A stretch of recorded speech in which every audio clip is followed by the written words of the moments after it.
Dave Williams presents Conversations.buzz. So let me just start right off by saying it's my understanding that the John and Ken show becomes the John Kobylt Show on December 6th. Is that right? Our last John and Ken is December 6th. The first John Kobylt Show will be December 12th. I'm going to go away for a few days in between. Who retires on a Wednesday? It's the last day of the rating quarter. Oh, okay. See, I've been out of the loop for a little bit. He wanted to make sure he got his bonus in. Of course, and who could blame him for that? Were you surprised by his decision? No. He started talking about it 15 years ago, and I've been teasing him on the air all week, and he goes, "No, that's not possible." I said, "Well, no, I remember in 2008, you said you were going to move to Vancouver and either do the show out of Vancouver or retire entirely." And I know this because in 2009, I went on an Alaskan cruise with my family to Vancouver. And I remember walking around saying, "Why would you want to move here?" And then I found city, man.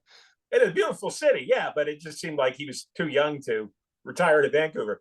Yeah. And then I looked through some old emails I had with a radio writer, and this writer had sent me in 2012. "I hear a rumor that Ken is retiring soon. Is that true?" And it wasn't at the time, but even my son, one of my sons is in his mid-20s, and he said, "Ken's retiring." He was talking about that when I was in elementary school. So this was all big. Almost like you can't believe it until it actually happens.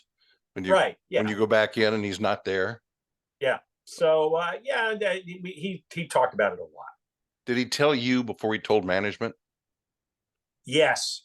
Only because I called him one day and I had a plan for us to do some broadcasts in January to cover the district attorney race out here. Uh-huh. And he said, "Well, I'm not going to be there." And he goes, "I might as well tell you." But he hadn't told anybody yet other than maybe a few of his friends. But so he told me that. You guys have been together for so long.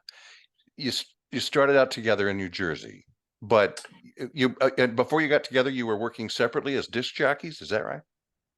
We met in Canton, Pennsylvania, in 1986. That was my first job, but I had left there a year early. I ended up in Elmira, which was 40 miles down the road. It was a real market with ratings and everything. But I was making $180 a week. And I had a thing as I was bouncing around from radio town to radio town. I always got to have at least $750 in my bank account to buy a new junk car, because my old junk car would die every year. So I didn't have the money at that moment. And I thought, I got to get some more income. Now, I was doing the mornings in Elmira at WENY, which means I had a lot of time during the day to do another radio show. So I went back to my old station, WKAD in Canton, and they needed somebody to work in the evenings. So I did 4 hours in the morning from 6 to 10 in Elmira, then 7 to midnight in the evening, then drove back 40 minutes to Elmira, got there 1 a.m, slept a few hours, did the morning show. And I did this every day for 3 months, every weekday. Both stations were okay with that? Yeah. Yeah, they were 40 miles apart and their signals didn't overlap, so it wasn't an issue. And I saved the money I needed for the car. Well, Ken had replaced me in Canton at WKAD. So I showed up, I was following him, and we got to talking. And turns out, we grew up in the same metro area in New York City. We both were huge fans of the big top 40 station in town, WABC. Favorite disc jockey was Dan Ingram. He brought in one day all the memorabilia he'd saved from when he was a kid, top 40 surveys, right? Their hit surveys, sure. Photos and things. And we both grew up with New York sports. And, that's really all you need to connect with a guy. So we got to know each other. And then in Elmira, all the disc jockeys hung out together. We were all from out of town. And so I knew there was an opening at the crosstown station, WELN, for a morning sidekick sports reporter type of guy. And I said to Ken, you should go for that. And then I told the program director, And there I said, you should look at Ken Chiampou. It was just an instinct. And then I heard him working as a team with this other guy on WELM. His name was John St. John, who had a voice like Don Imus, but none of the material. And I heard just casually the way Ken related to him. One day, one of my roommates, we had a drunken Saturday night in our apartment. We were all talking about getting out of the bar, right? It was going to be a jailbreak soon. Had to get out of there. And one of my roommates looked it up, pointed at me, pointed at Ken, and said, you two should be a team. As soon as he said that, I thought, yeah, that's right. And we never worked together. We didn't have a tape together. But I pitched my owner of WEMY on hiring us as a morning team in Atlantic City. They had an oldies station that nobody was listening to. I said, let us do mornings. And I just wanted to get a tape together with Ken and I and then move on to somewhere else. So Ken said yes. Eventually they said yes in Atlantic City. And we started there. And that would be January 11th, 1988. It was only instinct I had. It was instinct. It was kismet. I mean, Yeah. it at some point, don't you feel like there were forces working behind you and moving you into place with somebody like that? Yeah, I look at a handful of decisions because I picked Atlantic City only because our owner had a station there and it was a station in need. Ken had an instinct. 6 weeks after we got there, I met my wife. Really? And I've been married to her for the last 31 years. So in a 6-week period, I ended up with a lifetime radio partner and a lifetime life partner. And it just all fell into place. And there could have been 100 other decisions that any of us made in life, and everything would have turned out differently. But that's fantastic. Yeah. Yeah, you're gonna feel real lucky. All right, let me go. Let's go back to this big change coming up for you. And I know you've been in radio for a very long time, and you know what you're doing, and you know who you are, and you're comfortable with yourself on the air and all that. But still, there must be a little bit of, I don't want to say insecurity, but are you nervous at all about making this change and going into the show without Ken? A tiny bit in that, but it's the kind of nervousness that feeds your performance. Yeah. You know how you could take that adrenaline that's going on inside and then use it. Yeah. You could use it to enhance your performance, right? And so I remember the first day at KFI in '92, my heart rate was probably beating triple. Yeah. I mean, I heard a clip the other day because we've been going through old clips. I heard a clip of the first introduction on KFI, first hour we did. And first thing I remember was my heart was just going insane, like it was going to explode. So there'll be a little bit of that, but that's a good thing. It focuses me, it energizes me. What can we expect from you? What are you going to be doing by yourself? Or are you going to be doing it by yourself? No, I'm not going to have a co-host. I do have a good newswoman in Deborah Mark, and she's her own crazy personality. I know her. Yeah.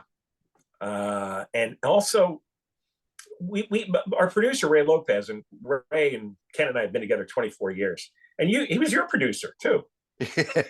Poor Ray. It's a long story. We won't go down that path, but what a terrific guy. What a great worker. Well, yeah. He survived you. He survived us. And he's got this idea of just getting some of these people we've had on the air before. Some of them are going to be new contributors, people in the news business, people in the Sacramento business, various political things. And we just have a rotating series of people coming in so I could discuss things with them. It'll be all centered on news stories. It's not going to be any hangout radio screwing around. It's going to be a slightly adjusted version of what we're doing now. It's just, I'm not going to have the back and forth with Ken. I'm just going to have back and forth with maybe a dozen different people broken up over time. And we're going to see which people respond, because I want it to be entertaining. I want it to be fast paced. I don't want anybody to be drawn. I mean, Ken and I were very quick paced when we talked. Yeah. That was the first complaint when we came to Los Angeles. This guy, you guys talk too fast. It's like, well, we're East Coast people. East Coast people talk too fast. Yeah. You got to listen faster.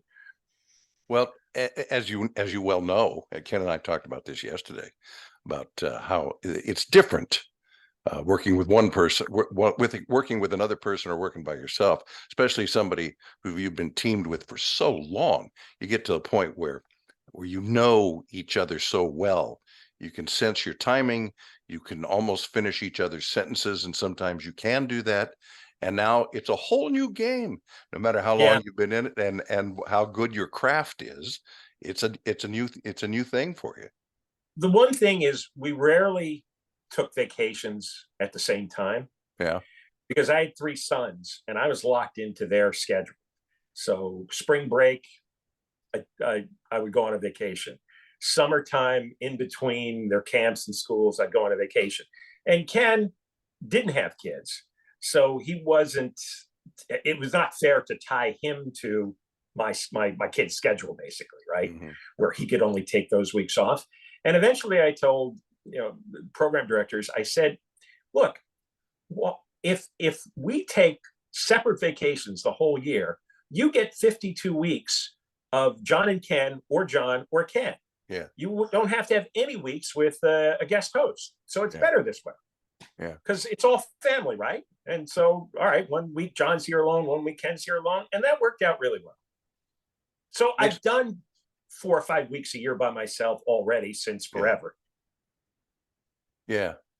Yeah. It makes all the sense in the world. You mentioned in passing, when I was at KABC, they were doing this thing where they said, tell you what, when it's time for one of you to go on vacation, you both need to be gone, because people want to hear you both. So, I mean, that didn't make any sense to me. And so, wait a second, what you're saying essentially, what I'm hearing is that we're each going to get twice as much vacation, because when she's gone, I got to be gone.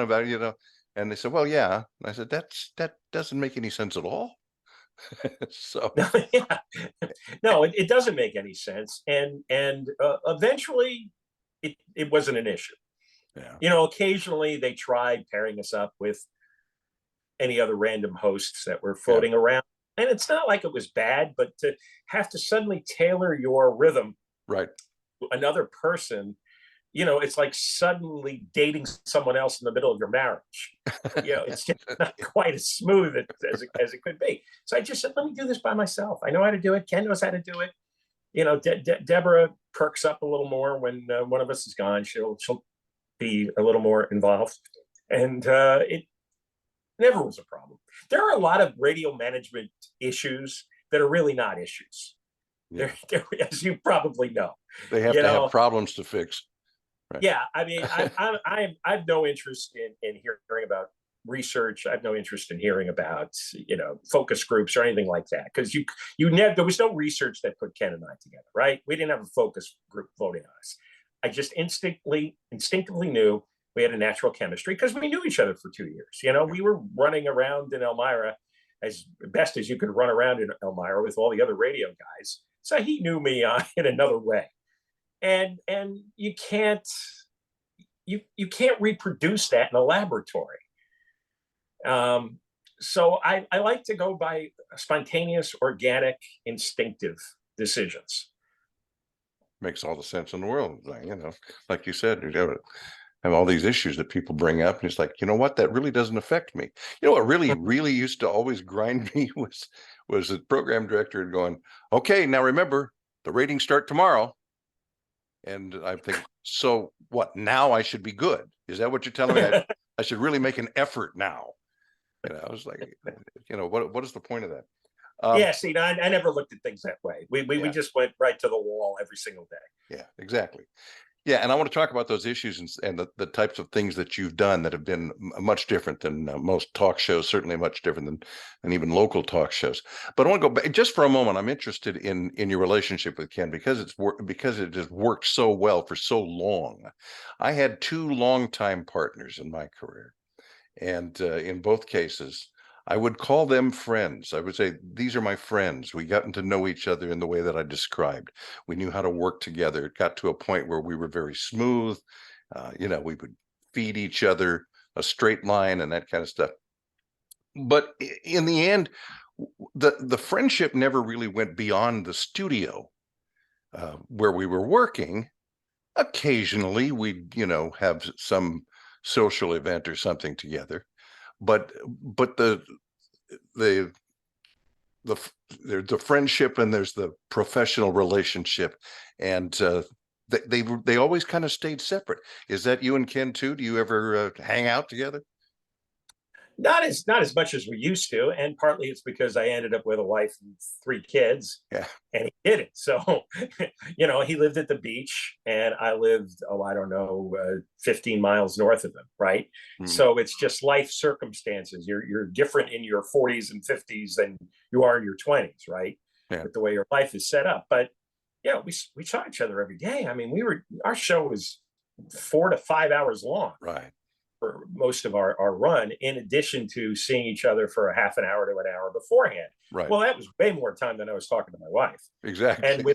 with these 8-minute commercial breaks that they invented, we'd have a lot of time in between segments to screw around and talk and discuss whatever Yeah. was going on in our lives. So the friendship was ongoing while we were radio partners. It Hmm. was simultaneous. Yeah. I All right, never felt it. let's talk about subject matter. Most talk shows, certainly these days, most talk shows are strictly geared to discussing politics and national issues, which is entirely different than the way it started out. Yes. Talk radio started out in the what 70s, 70s, I guess, and everything was very local and very mild. And you didn't hear anybody get upset about anything, or if they did, they were trying to be very, very polite about it. You guys went different direction and full steam ahead. I mean, full bore.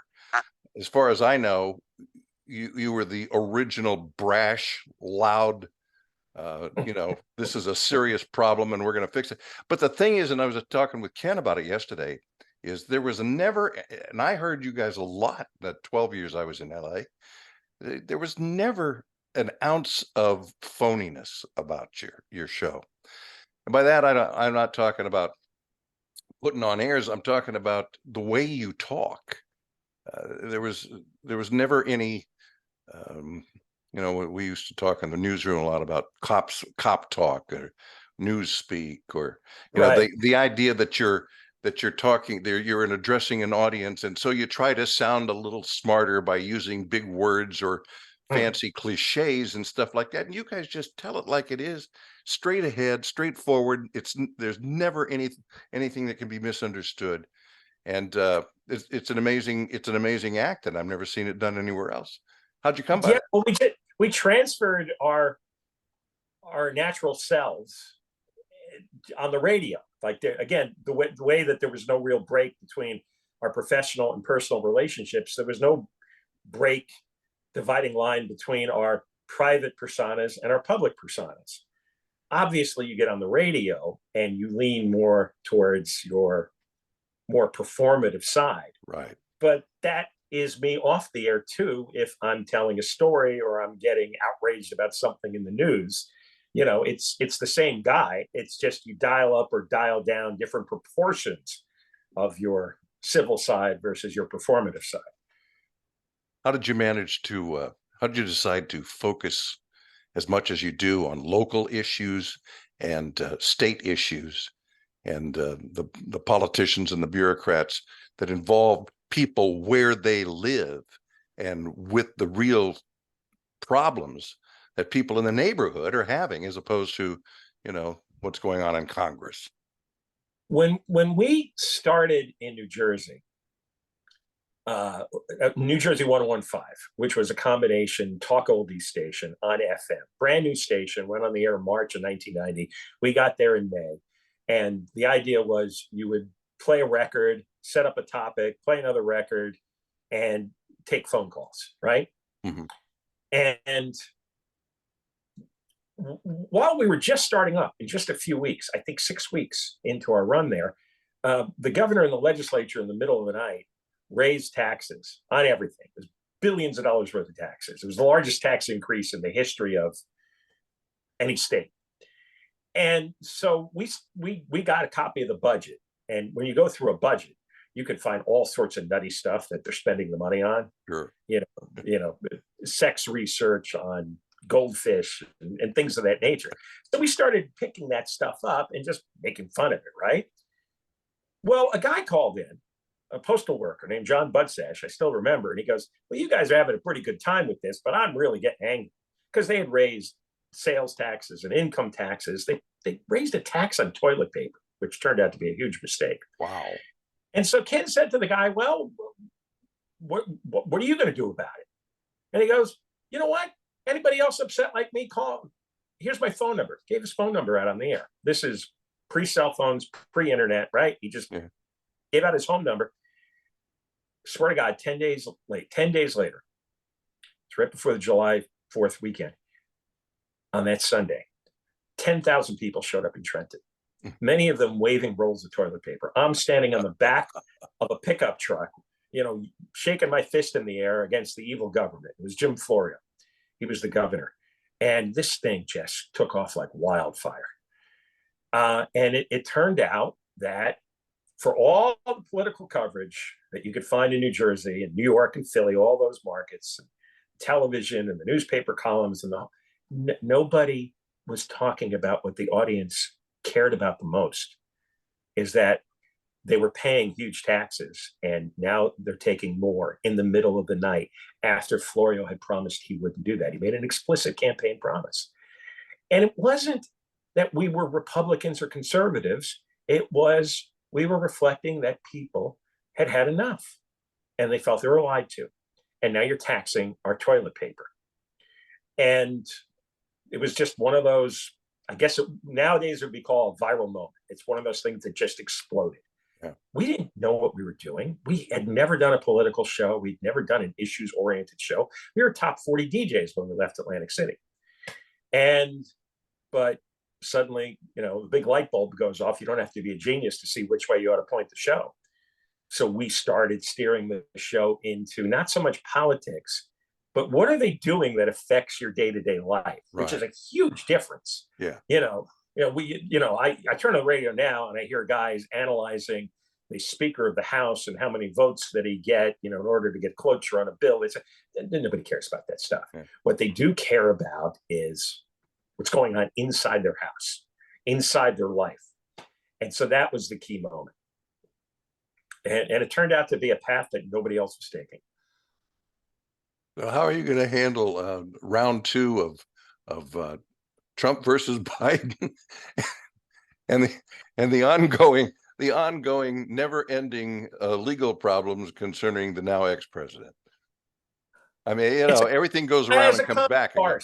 And it's a comic farce. I mean, it's so silly you can't even parody it. It's unprecedented, irrational, just nuts. We've got one guy who's nuts and one guy who's senile, and that's so you just got to enjoy the circus, I suppose. And we don't talk about it much these days because everything that's been said about those two has been said.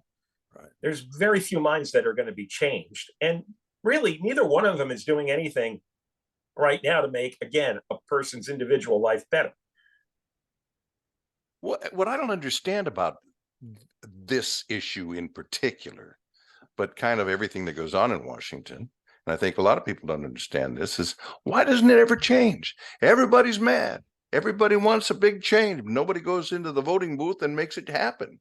And I'm curious also about what kind of changes you might have detected in your audience over the years, and whether social media has had an effect, whether the changes we've seen in I think the stronger bias among the news media, and how that has changed our society and culture. And are we really doomed here, or is it just life going probably on? I think doomed is a good word. I noticed about a little over 10 years ago, once social media became popular, Facebook, Twitter at the time, people were less engaged with the radio show, less engaged with the politics. They were listening, but they weren't as easily motivated to do anything about it. Their attention was now fractured in too many different ways. And I started looking at people just walking by me coming out of the elevator, right? The elevator opens up in the lobby, and I see 7, 8, 9 people, and they're all staring at the phones. And sometimes in the elevator, I'd stand and look over their shoulders. What are they reading? And they're looking at texts, or they're scrolling through Instagram. It was just all nonsense. Yeah. And so when you see that every day, and this is going on for several years, you realize, no, this is life now in America, and I guess around the world, is everyone is just scrolling, looking at nonsense, engaged in idle chit chat in their texts, and reading idle nonsense in all the various feeds. And I could tell that most people don't know much about anything. There's much more ignorance of what's going on. And but what's replaced it, because of the internet, is they identify themselves as a member of a party, very sympathetic to a party, very sympathetic to a philosophy. It's, I am a liberal Democrat, I am a conservative.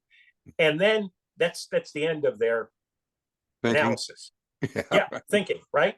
So they don't want to get into the nuances of the decisions anymore. They'll go along with anything that the candidates. No, they'll go along with whatever Republican candidate is there. That's who they're voting for. Whatever Democratic candidate is there, that's what they're voting for. And the candidates have tended to be more and more extreme, but it doesn't matter because people aren't paying attention. They have no interest in it anymore. Yeah.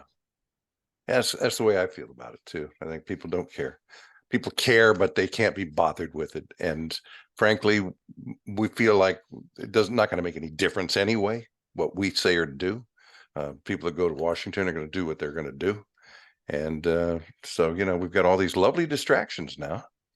Mm-hmm. And so when it comes time, we do pretend to be involved, but we're just not so much. So how is this all going to end for your medium, radio, and for your career? And what else would you like to do? I'm going to keep going. I really enjoy doing the show. We still have enough people interested, and at this point, if I change the focus of the show, I'd lose everything. Sure. People know what they want to hear when they come on our show in terms of the content, in terms of the type of subject matter. So I'm going to keep giving it to them. I can't control the distractions of social media. I can't control that there's 1,000 other things to listen to, 1,000 other things to watch. There's nothing I can do. I know how to do this. I'm going to keep doing this. And if I'm the last guy standing, then I'm the last guy standing. I keep my stress levels down by always being aware of what I cannot control. Yeah. And certainly that's the whole world. That's the secret to it. And then you get to come home to your lovely wife, and you get to see your sons once in a while, and you've got a life where you can just leave it all downtown, right? Yeah. I mean, the things I like to do in life the most is read. So that dovetails with the job really well. Yeah. The more I read, the better I do the show, the more information I have. And for the people out there who want the information, who want to know the nuances, who want to connect the dots, that's what I find that we've done more and more of. Rather than just lay out the obvious issue and news story, you start connecting it to other issues and other stories. Like there's a pattern of behavior here. Whether it's with politicians or how they're screwing up the justice system, this is part of a larger philosophy that they have. And they don't make it explicit, but it's been kind of an insidious movement that's gone into government, that's gone into the media, that's gone into law enforcement and whatnot. And it's, there's a real underground revolution that has changed life a lot for normal people. And so what we've been trying to do is explain it, that you're not crazy. These changes have happened. It's not a conspiracy theory. We have a lot of people in power that you don't even know what they do or their names, but their philosophy has a great impact on your life. I have no doubt you're going to do just great by yourself or whoever you're dealing with. You have that passion, and it's so great to see in somebody who's been doing it for so long with such a high degree of success. And, you got every reason in the world to sit back and rest on your laurels, if that's what you say. And with Ken going, you could have done it easily, going, yeah, I guess I'll stop too. But life would stop Just being fun, wouldn't it? What? I said life would stop being fun for you too. Yeah, I'm just not there yet. I mean, Yeah. he's 5 years older than I am. Maybe that's got something to do with it.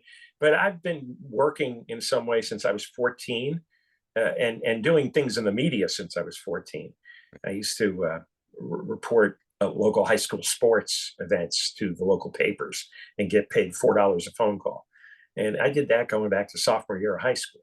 So and I worked at a newspaper for 5 years as a writer and an editor in the sports department, and then went to radio. So I haven't had nothing to do since I was probably 13, 14 years old. So I'm just not this. My dad, my dad was a Polish immigrant. He was captured by the Nazis when he was 11, taken into a German farm camp, eventually escaped, drove trucks for the English army when they reconstructed Europe. In 1950, he comes to America, meets my mother, and then works in factories for nearly 50 years till he was 72. Heavy duty, blue collar labor factories. And he didn't know much English and he didn't say much, but I must have absorbed a tremendous work ethic from him, because that's all I saw him do, is get up in the morning and go to work. He never complained. I mean, he had every reason to claim to be a victim, every reason to say that he was oppressed, because he was literally oppressed and literally enslaved. Rarely talked about it, never complained about it, just went to work every day. And I guess that hardwired me to get up and go to work, fill your day with something productive. I understand. John, thank you so much. It's been a real pleasure. I know I said that at the beginning, but it's really true. I've been a fan of you and Ken both for so many years. And even though I've been in the business and in some cases just down the street talking with the same people that it's a real thrill, because I'm a radio fanatic more than anything else. So I appreciate it. Sure. Anytime. It was real good to talk with you and finally meet you. Yeah.